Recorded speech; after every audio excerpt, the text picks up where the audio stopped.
parte, anche se credo non saranno due di quegli interlocutori che si accapigliano, ma spero ne uscirà una bella riflessione su in che direzione stiamo andando, è il direttore del settimanale Tempi, Luigi Amicone. Buon pomeriggio, Amicone. Buon pomeriggio, grazie. Allora, partiamo da Gerardi. Questo divorzio breve domani il 99% sarà legge a tutti gli effetti con il passaggio alla Camera ed è un qualcosa che il Partito Radicale, la Lega Italiana Divorzio Breve, sta festeggiando come un'importante conquista sociale. Perché secondo lei? Sì, in effetti questa non è la svolta epocale del nostro diritto di famiglia per la quale noi radicali ci battiamo da molti anni, però comunque questa riforma, se dovesse poi domani effettivamente andare in porto, rappresenta sicuramente un passo avanti verso un minimo di civiltà giuridica e sociale. Perché dico questo? Perché in tema di separazione e divorzio il nostro paese è un po' il fanalino di coda in Europa, nel senso che la fase della separazione legale esiste ad oggi soltanto in Italia, Polonia e Irlanda del Nord e Malta, mi pare. In tutti gli altri paesi europei, ma anche extraeuropei, i tempi per ottenere il divorzio sono molto più rapidi che in Italia. Si salta la fase della separazione legale e si può accedere direttamente al divorzio. Questa possibilità negli altri paesi europei esiste da moltissimi anni. Ultimamente il divorzio diretto è stato introdotto anche in Francia, qualche anno fa in Spagna, in Germania esiste da moltissimo tempo e quindi, ripeto, questa è una riforma molto importante che mette l'Italia al passo con gli altri paesi europei, quindi per questo motivo sicuramente questa riforma è importante, anche perché in Italia di accorciare il periodo della separazione legale se ne parla da circa 15 anni e non è mai stato fatto nulla fino a questo momento. In questa legislatura devo dire che io ero un po' pessimista fino a qualche tempo fa, però devo dire che in questa legislatura c'è stato questo scatto in avanti e quindi finalmente pare che si giunga all'approvazione di un testo molto importante. Ecco, questo è diciamo il punto di vista dei radicali che sono diciamo gli sponsor principali di questo provvedimento. Luigi Amicone, direttore di Tempi, settimanale di estrazione cattolica, non le chiedo subito una riflessione, le voglio chiedere la prima cosa che le è venuta in mente quando ha sentito parlare di divorzio breve, quella diciamo più istintiva. Beh, che si accelera tutto il processo di facile scioglimento dei legami. Non sono sicuro che questo sia un cambiamento in meglio. Se adesso posso fare una riflessione è questa, ma evidentemente chiunque di noi sente l'evidenza che meno legalismi, meno costi denari, perché poi il vero tema è che il divorzio, le separazioni sono diventati oggetto di pasto degli avvocati più che, no? E quindi su quel fronte certamente semplificare e consentire alle persone di risolvere le questioni direttamente sarebbe altamente utile. Ma il tema di fondo invece è un altro. A me non interessa essere così per principio allineato col resto d'Europa. Considero la vita italiana superiore come storia, civiltà a tutta quella del mondo, tanto più di quella europea. Quindi casomai mi interessa che a casa mia poter in qualche modo riprendere quella civiltà che si sta disgregando evidentemente sotto i nostri occhi. Dal punto di vista del matrimonio, quello che è evidente, ma basta fare, chi ha esperienza di questo lo capisce immediatamente, che non facciamoci ingannare l'occhio dall'idea che tanto più le cose si fanno in breve e tanto più i problemi si risolvono, perché è facile che la vita si trasformi di maceria in maceria, no? Allora le cose tanto più sono serie, semplificate dal punto di vista appunto del dazio che lo Stato chiede alle persone, e non necessariamente devono essere brevi in sé, perché penso a due persone che hanno dei figli, che abbiano il tempo di rifletterci, di prendersi del tempo, ripeto, non con i mezzi denari degli avvocati e dei tribunali, che lo Stato aiuti a affrettare le cose, a chiudere perché l'Europa è avanti, o in America vanno a Las Vegas e in un giorno si sposano e il giorno dopo divorziano, cioè non mi sembra in sé un tratto di progresso. Quindi, per quanto riguarda la legge che voteranno domani,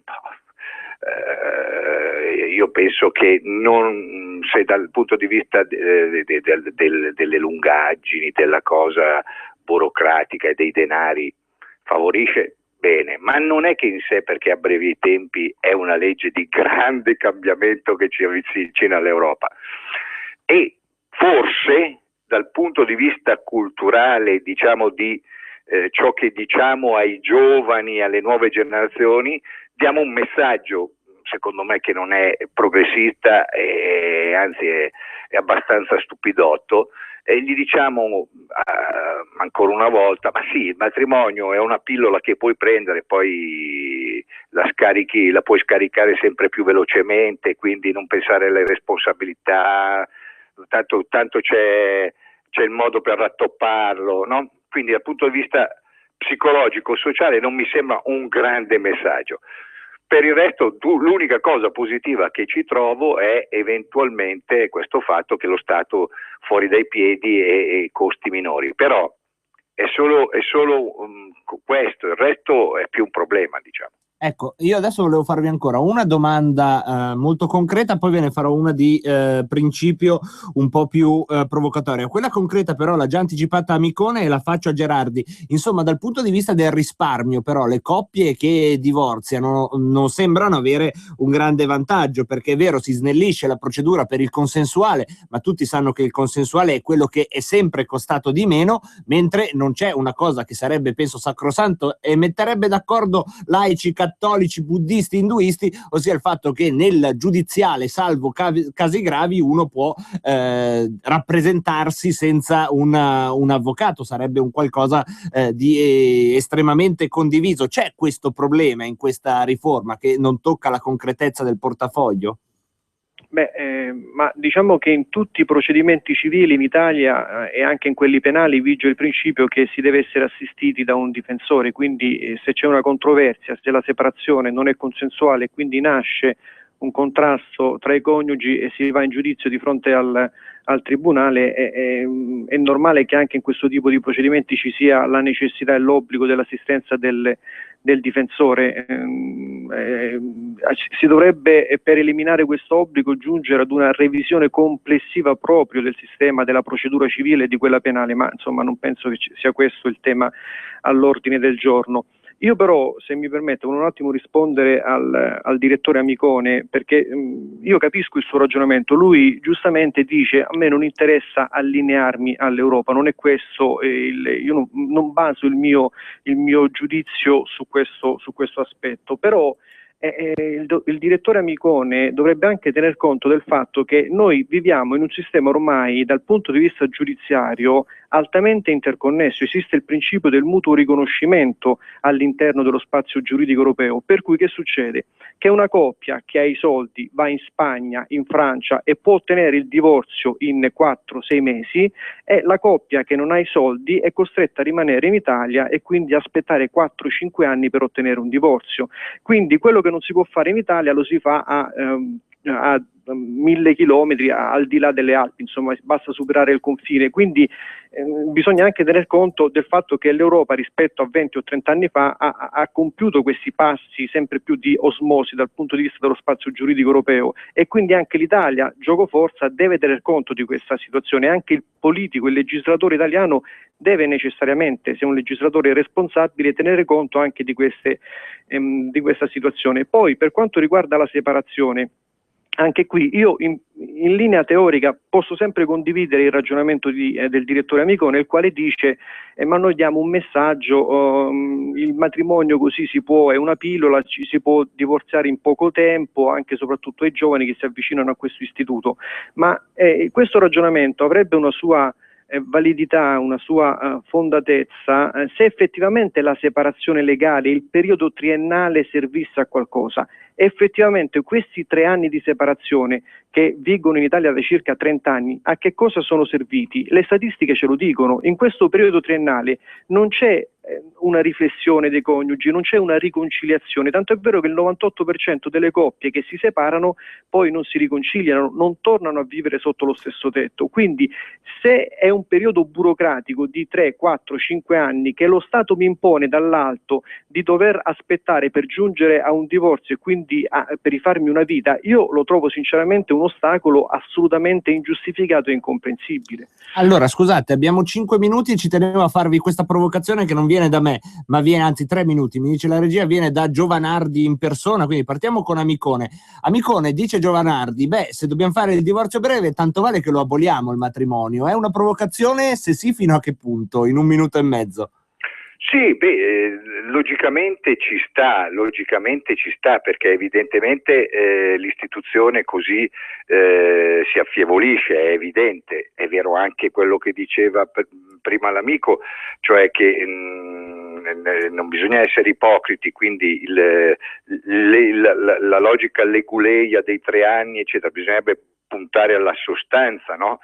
Oggi il Papa ha detto dobbiamo riportare in onore il matrimonio e la famiglia, ma non è una cosa religiosa, evidente, è un valore che chiunque capisce socialmente, perché se la gente è insieme tendenzialmente, cioè spinge verso l'alleanza tra le persone, uomo e donna, e spinge dentro tutte le criticità che ovviamente la vita porta, la vita non è un film, se spinge in quella direzione è un conto e la società va verso un cambiamento, diciamo, di solidificazione. Se spinge dall'altra parte è un'altra cosa, va verso una società atomizzata.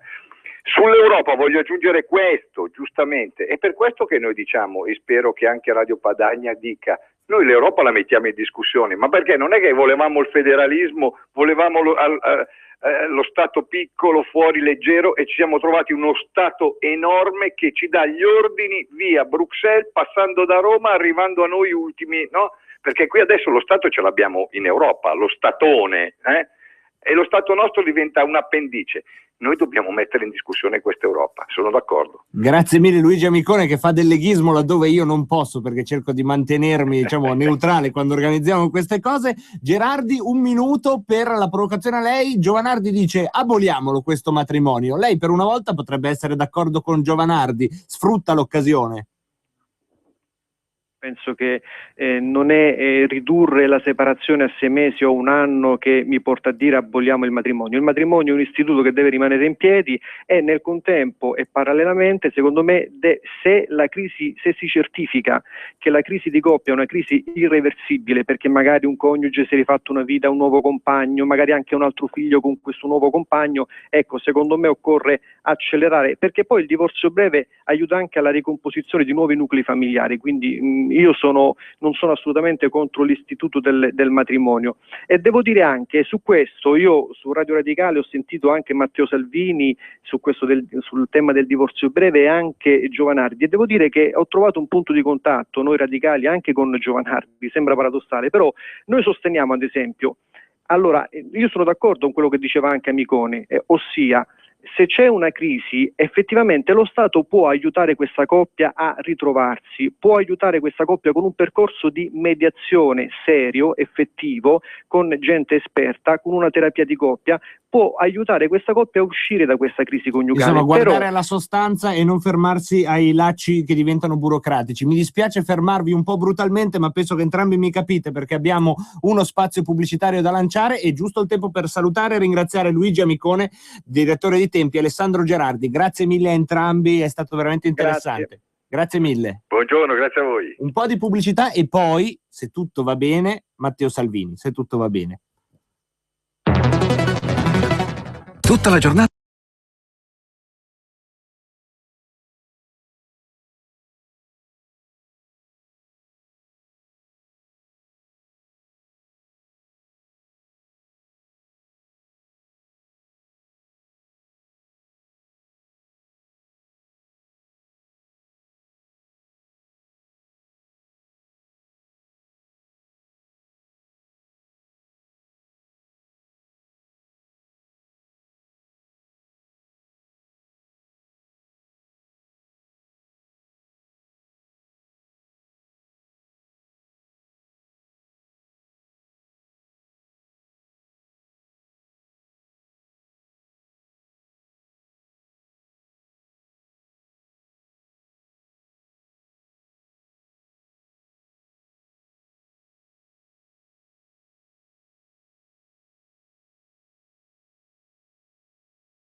Chiama il numero 02 66 23 44 22. E siamo di nuovo in onda con Rebelot, in onda fino alle 18:30, e come vi avevo detto, se tutto va bene avremo in onda Matteo Salvini. È andato tutto bene ed è in collegamento con noi dalla Toscana, se non l'ho perso di vista per troppi minuti. Matteo Salvini, buon pomeriggio. Buon pomeriggio a te Marco, buon pomeriggio a chi ci ascolta. Sì, di rientro dalla Toscana per 1 o 2 giorni bellissima, devo dire, sorprendente, al di là dell'ottimismo. Ieri a Grosseto, poi risalendo verso nord a Castiglione della Pescaia, a Follonica alle 6 del pomeriggio di una giornata di lavoro c'erano più di 300 persone ad ascoltare le proposte della Lega. In serata a Cecina c'era una sala strapiena con 600 persone dentro e almeno un centinaio fuori che non sono riuscite a entrare. Questa mattina a Livorno, sì, a Livorno abbiamo fatto un po' di slalom fra il lancio di pomodori e uova da parte di una cinquantina di cretini dei centri sociali, che però se pensano di spaventare qualcuno lanciando uova, pomodori e accendini hanno sbagliato a capire. Mi spiace solo che abbiano messo le mani addosso a 2 donne della Lega che erano lì al banchetto, e questo dimostra la pochezza di certi imbecilli. Ma poi siamo andati al mercato di Fucecchio, paese natale di Montanelli, dove siamo dovuti andare via a un certo punto perché non riuscivamo più a stare dietro alle foto, alle richieste, alle strette di mano, alle domande, ai complimenti, agli incoraggiamenti di almeno 400 persone che si sono avvicinate. Quindi valutate voi. E se queste sono le cronache dalla Toscana, che dovrebbe essere la più renziana delle regioni italiane, insomma, una nota di speranza ce la stai portando. Sì, arrivava, poi dipende dai cittadini il 31 maggio, perché noi ci mettiamo il nostro e poi il voto è sempre libero, democratico, ma dipende da quanta gente andrà a votare. Penso in Veneto, penso anche in Liguria, perché che l'aria per la Lega sia buona, che avremo un risultato eccellente è evidente. Che raggiungeremo i nostri massimi storici non solo in Toscana ma anche nelle Marche, in Umbria, in Liguria, è altrettanto evidente. Che siamo in vantaggio in Veneto, lo dicono tutti i sondaggi, ma non è chiusa fino a che l'ultima delle persone che ci tengono non vanno a votare domenica 31 maggio. Allora, come sono ormai abituati gli ascoltatori più assidui, ma vale anche per coloro che assidui non solo, quando c'è in onda Matteo Salvini noi ovviamente spalanchiamo subito le linee allo 02 66 20 35 29, ovviamente il tema è libero, non c'è bisogno di stare sul tema della puntata necessariamente. Lo sa bene ad esempio Gaspare dal Piemonte, che utilizza lo strumento dell'SMS al 346 64 277 56 per chiederti: Matteo, se gli uomini fuggono dalle guerre, chi resta in quei paesi a difendere le loro madri, padri, spose e figli? Questa è una domanda che si fa Gaspare, ma è un po' nel senso comune. C'è arrivato anche quel fenomeno di Renzi, che oggi leggevo che ha appena dichiarato che sui barconi non ci sono solo famigliole per bene. Ma va? Perché ascolta Radio Padania, vedi? Ma quando lo dicevamo noi qualche anno fa, non eravamo allarmisti, squadristi, leghisti e parlavamo alla pancia ed eravamo sciacallo. Tutti, sciacallo tu e tua sorella. No, ma adottane uno, Matteo, scusa, è un animale nobile. Fanne l'animale totemico della Lega. Ma oggi intanto sono sbarcate altre 1000 persone in Italia. C'è l'allarme scabbia lanciato alla stazione centrale di Milano a una settimana dall'Expo. Noi ci rendiamo conto che tra una settimana Milano accoglie il mondo e noi abbiamo decine di presunti profughi in stazione centrale a Milano, con l'assessore del Partito Democratico della Giunta Pisapia che lancia l'allarme scabbia. Io non so se la Boldrini si rendono conto di quale rischio e di quale figura di merda di carattere planetario stiamo. Abbiamo forse qualche problema con la linea. In effetti se sta rientrando dalla Toscana, lo dico amici che ci ascoltate, è la zona rossa della telefonia per quanto riguarda anche le radio. No, ci sei, perfetto. Allora non perdiamo tempo, prendiamo delle telefonate che stanno già arrivando allo 02 66 20 35 29. Se Matteo ci sente bene è in onda con noi. Prendiamo la prima. Pronto? Pronto? Sì, ciao Matteo, sono Marico da Legnano. Eccoti Marico. Ecco, ieri sera ho visto Federica, che è stato un grande su Rai 3, con la Città De Gregorio e compagnia bella, la Chieng e via, che cercavano di martellarlo, però questi qui ormai sono alla canna del gas, perché fanno il cabaret, ormai non sono più in grado, perché Federica dava delle risposte sensate con una logica e con dei fatti reali. Questi qui fanno lo show, ormai come quello di oggi che ti ha insultato sulla 7, che è un poveraccio, cioè sono arrivati agli insulti, ormai non sanno più dove attaccarsi. Grazie Manrico, prendiamo un'altra telefonata, pronto? Pronto? Sì, ciao, sei in onda. Sì, dottor Salvini, lei è sempre un grande, a me non me frega niente di quelli che dicono così e così, lei è sempre un grande, Marco da Brescia. Grazie mille Marco, prendiamone ancora un'altra, 0266 20 35 29 per intervenire in diretta con Matteo Salvini, vediamo se ce l'abbiamo pronta, sì, pronto? Pronto, sei in onda, sì. Ah, sono io? Ciao Matteo, sono Marco da Milano. Ciao. E niente, stavo pensando una cosa, visto che si parlava appunto di quello che tu dicevi prima, che la Lega dice le cose da anni e che guarda caso le scoprono solo adesso, no? Ma il fatto di parlare alla pancia della gente, l'altro giorno ho letto l'articolo di Stella, no? Dove parlava di quello che gira sulla rete, su Twitter, no? Di questi qua che si scandalizzano. E appunto stavo pensando che alla fine, no, diceva che praticamente tutto questo è colpa dei fomentatori di odio, capisci? Quello che piuttosto che dire che il senso etico della gente sicuramente non è, non possono essere tutti intellettuali, ma nel disagio in cui si vive non... Certo, la colpa è della Lega, diciamo, grazie Marco, questo è un po' il leitmotiv, un po' di tutti i problemi di questo paese, almeno secondo alcuni. Prendiamo un'altra telefonata, pronto? Sono io? Sì, ciao, come ti chiami? Ciao Cristian di Dello, Brescia, buona Padania. Sì, allora, penso che io sono un papà, nella gente normale come noi, lavoratori, così, ce ne sono tanti di papà, ma i bambini che facevano vedere quando ne eravamo piccoli, che fanno tuttora vedere che hanno la pancia gonfia, le mosche su bocca, quelli perché non li fanno venire qua per essere aiutati? Grazie mille Cristian. Allora Matteo, se vuoi possiamo già iniziare a toccare qualche argomento, se no prendiamo altre telefonate.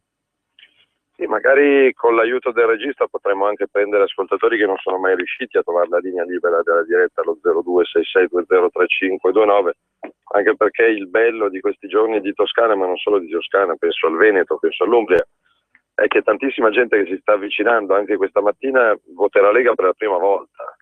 Cioè non hanno mai votato Lega. Ieri pomeriggio a Castiglione della Pescaia, bellissimo comune, peraltro sul mare, nell'arco di 30 secondi sono presentati al gazebo una persona che mi ha detto: io ho sempre votato Movimento Sociale, Alleanza Nazionale a destra, quest'anno il voto è per voi, e di fianco a lui c'era un signore con i capelli biondi, con le collanine: io ho sempre votato a sinistra per 40 anni, non c'è più la sinistra che dico io, quest'anno voto Lega. E quindi da destra o da sinistra, ed è bello. Tantissimi ragazzi, oggi eravamo a Scandicci, fuori da un campo rompo ovviamente abusivo, vicino a una scuola, e uscivano decine di ragazzi dalla scuola, spero che ci fosse l'intervallo e non stessero uscendo vigiando, però per venire a fare le foto, a chiedere, a domandare volantini, adesivi. Quindi c'è un bel clima di ritorno, di avvicinamento, di gente che non votava da tempo, di gente che votava per altri. Bello. Quindi magari Radio Padania Libera può offrire anche un piccolo spaccato, siccome ci ascoltano tanti chiacchieroni e curiosoni che poi vanno a scrivere sui giornaloni, fanno i blog, fanno i commenti su come sono volgari quelli che telefonano alla Radio Padania Libera, come sono violenti, come sono ignoranti, come sono leghisti, fascisti, nazisti. Ecco, mi piacerebbe che una parte di questi nuovi amici che si stanno avvicinando alla Lega riuscisse a trovare la linea libera allo 0266203529. Ecco, guardate che anche l'ascoltatore più assiduo una volta è stato come voi, non aveva mai telefonato in diretta. Basta fare la prima telefonata in diretta, dopo ci prendete gusto e telefonate allo 0266 20 35 29. Prendiamo la prima telefonata ancora. Pronto? Pronto, sono Emma d'Asti. Ciao Emma.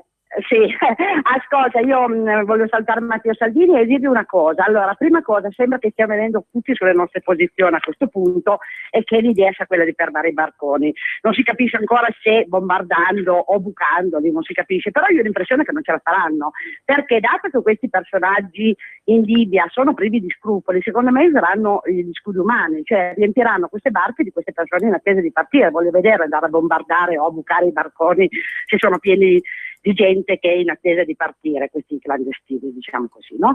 E quindi sarà questo problema, secondo me, Certo, cioè se certo. sentono dirlo, questo è io me l'aspetto, io me l'aspetto. Certamente ci si aspetta di tutto quando si ha a che fare con l'ISIS. Grazie Emma. Prendiamo ancora un'altra telefonata e registriamo che tra i nuovi leghisti, ormai io annovero anche Pisapia, perché settimana scorsa ha detto che Milano deve essere la capitale d'Italia, oggi ha detto che bisogna affondare i barconi vuoti in Libia. Io non lo so, cioè è una conversione. Prendiamo un'altra telefonata. Pronto?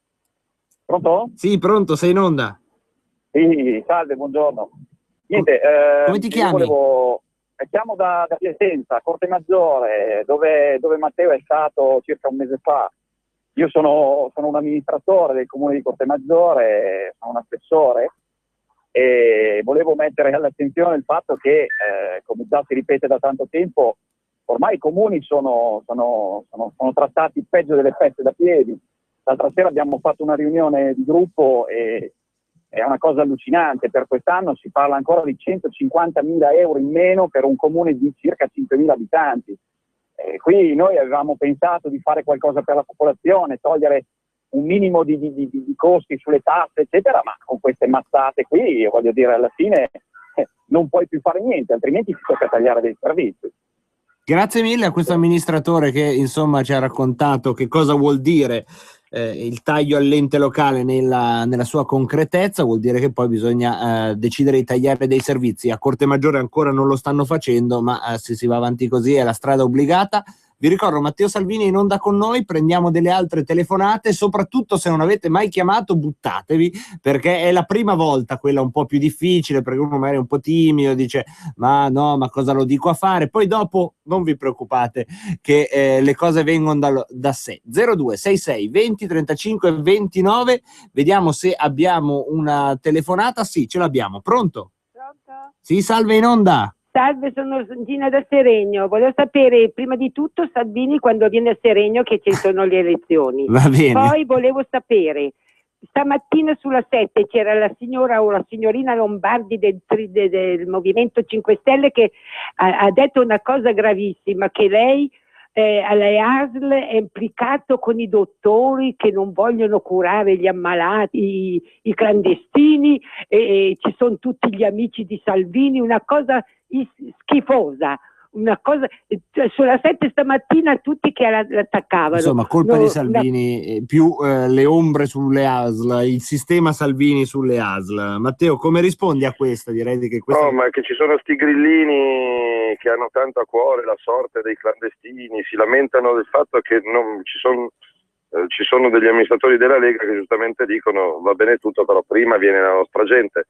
Per curare gli immigrati clandestini, gli ospedali della sola provincia di Milano hanno speso 100 milioni di euro che aspettiamo come Regione Lombardia di rimborso dallo Stato. Ora, mi sembra giusto che se i lombardi pagano il ticket, anche gli immigrati per farsi curare paghino il ticket. Non esiste che ci sia gente che prende il pronto soccorso come il bancomat gratuito per qualunque cosa gli venga in mente. Per quanto mi riguarda, l'immigrato irregolare ha diritto di essere curato, perché un paese civile non lascia morire nessuno, però o paga o smamma, o paga o smamma. E ci sono i grillini che si sono scoperti ultimamente molto sensibili alle esigenze di queste persone. Portateli a casa vostra. Vabbè che i grillini con il Partito Democratico hanno cancellato il reato di immigrazione clandestina, però amen. Ringrazio l'amministratore piacentino perché dà voce anche a tanti amministratori locali di liste civiche dello stesso Partito Democratico che, se avessero a portata di mano Renzi e la Boschi, penso che userebbero le mani non per fare delle carezze. Andiamo avanti con le telefonate. Matteo, hai ancora una decina di minuti, te la possiamo rubare? Sì, sono in macchina. Ok, domani perfetto. mattina, a proposito di elezioni, avrò 2 mercati milanesi, Cologno Monzesi alle 10 e Parabiago alle 11:30, dove ci sono 2 candidati sindaci della Lega, sia a Cologno che a Parabiago. Quindi Cologno e Parabiago, Seregno arriverà, prendiamo un'altra telefonata. Pronto? Pronto? Sì, ciao, sei in onda, anche se sembri dentro una campana. Buonasera, saluta Matteo. Io voglio solo fare una domanda. Io sono un immigrato che da anni vivo qua, ma volevo farti una domanda. Ma tu, mettiamoci che sì, va bene nel party della Lega che tu vinci, no? Ma sì, andrai lì, Palazzo Madama, per esempio, se sei diventato primo ministro andrai lì a Roma? Sì. Sì. Allora, perché io ti sentivo sempre la stessa, ma no, io non l'ho mai sentito proprio nella tua voce che diceva non faccio parte dell'Italia, non mi sento essere italiano, però sento parecchie volte che i padani dicono non si sentono italiani, non vogliono diventarla. Però a quel punto io penso che come fai a essere di là, comandare i padani qui. Grazie mille, direi anche abbastanza chiaro, nonostante... Grazie per l'interesse, ma secondo te se noi vogliamo andare a governare l'Italia per cambiare l'Italia, da dove lo facciamo? Da Marte, dalla Svezia, dalla Finlandia? Poi è chiaro che c'è tanta gente che dice se questo è lo Stato italiano io non mi sento italiano.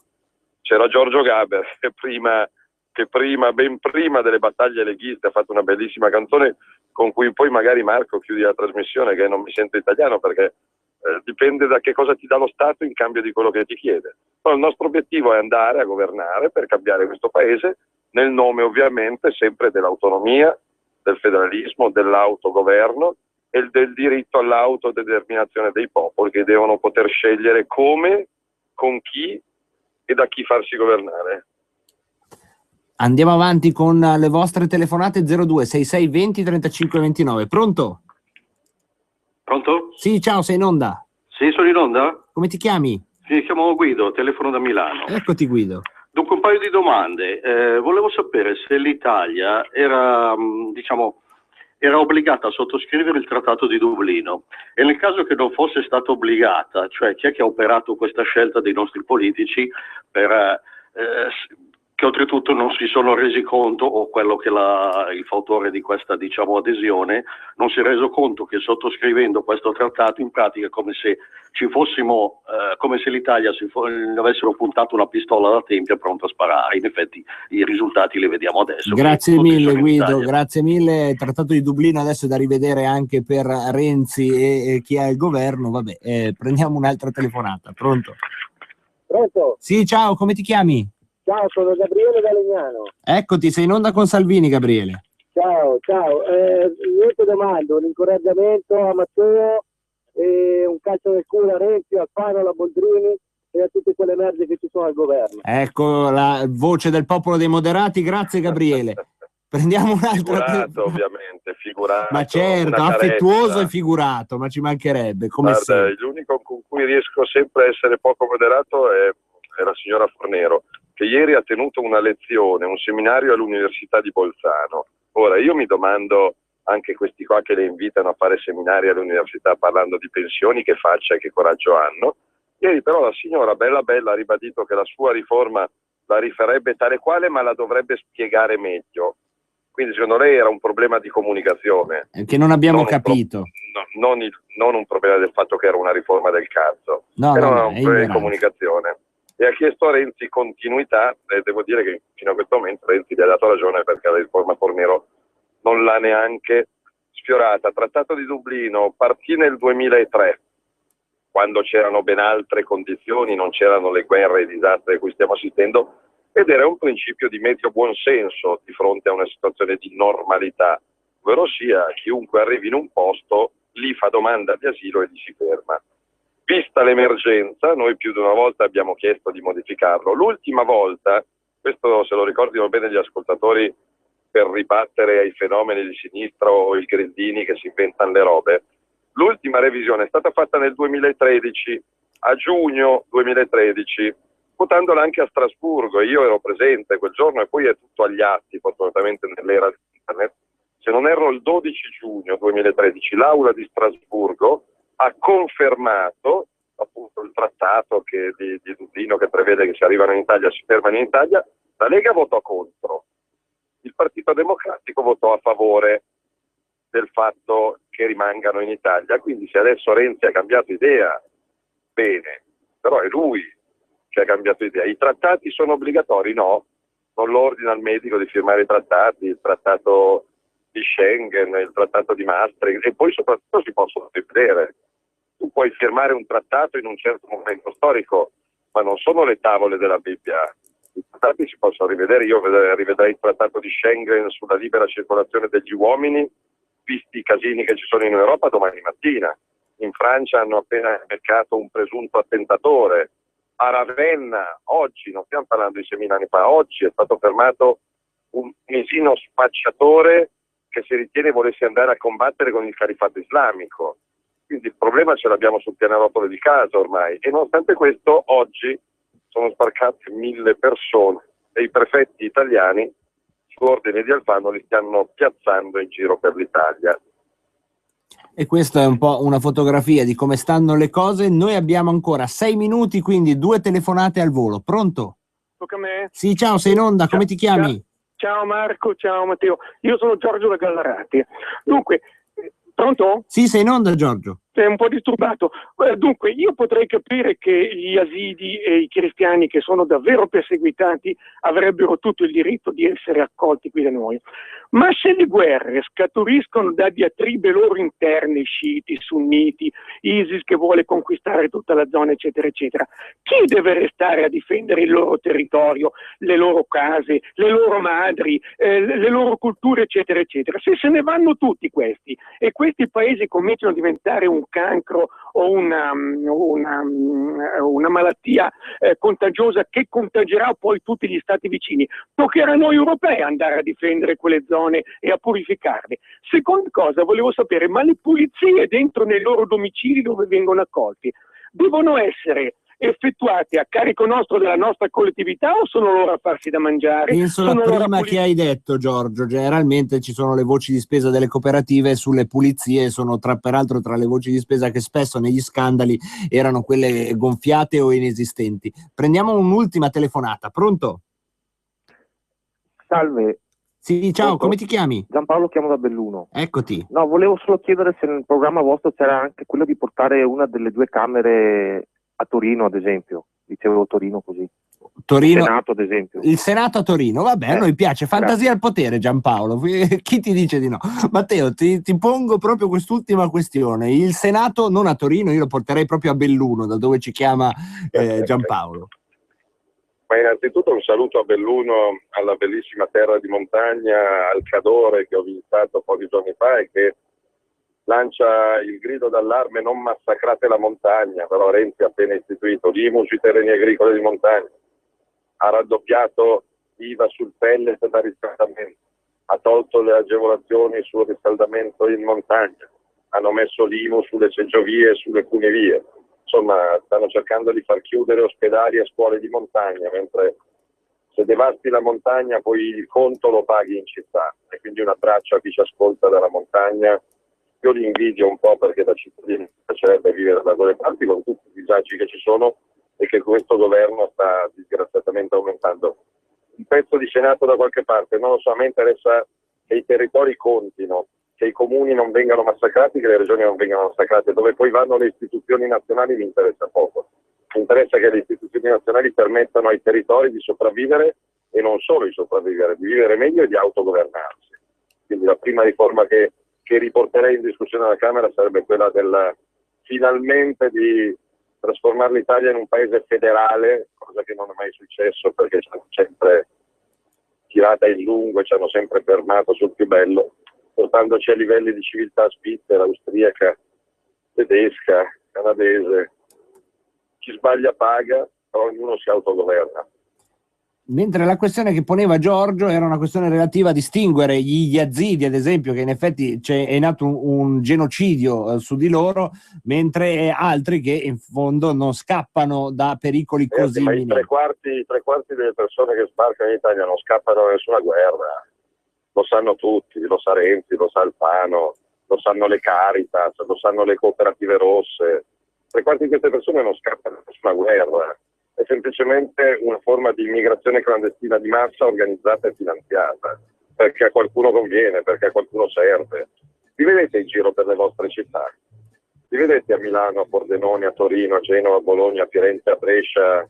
Vi sembrano persone che scappano dalla guerra? Con l'iPhone 6 a bighellonare, a disturbare, a sporcare, a scappare. Le persone che scappano dalla guerra vera, le vedi, le riconosci, li accogli perché sono nostri fratelli, sono miei fratelli. No, accogliamo chi scappa veramente dalla guerra e lo trattiamo più che dignitosamente. Gli altri li spediamo a casa velocemente, rapidamente. Grazie mille Matteo Salvini, permettetemi di fare il consueto spot quando abbiamo in onda Matteo Salvini, ossia se volete sentire Radio Padania fino al giorno dell'Apocalisse c'è un conto corrente postale da utilizzare, il 3767 1294, inviateci i vostri dobloni d'oro, ne faremo buon uso, oppure se volete dare il 2 per 1000 dell'IRPEF al partito xenofobo, razzista, ignorante e diciamo inadeguato al governo e cialtrone che si chiama Lega Nord per l'indipendenza della Padania, il codice è D13, Domodossola 13. Poi ci sono altri codici che potete andare a vedere su il sito internet dell'IRPEF o di chi, non so. Grazie mille Matteo Salvini. È caduto, è cascato. Al tempo del fascismo, da cui un bel giorno nacque questa democrazia. Ancora pochi secondi di Gaber, la pubblicità e poi il GR. Io non mi sento italiano, ma per fortuna o purtroppo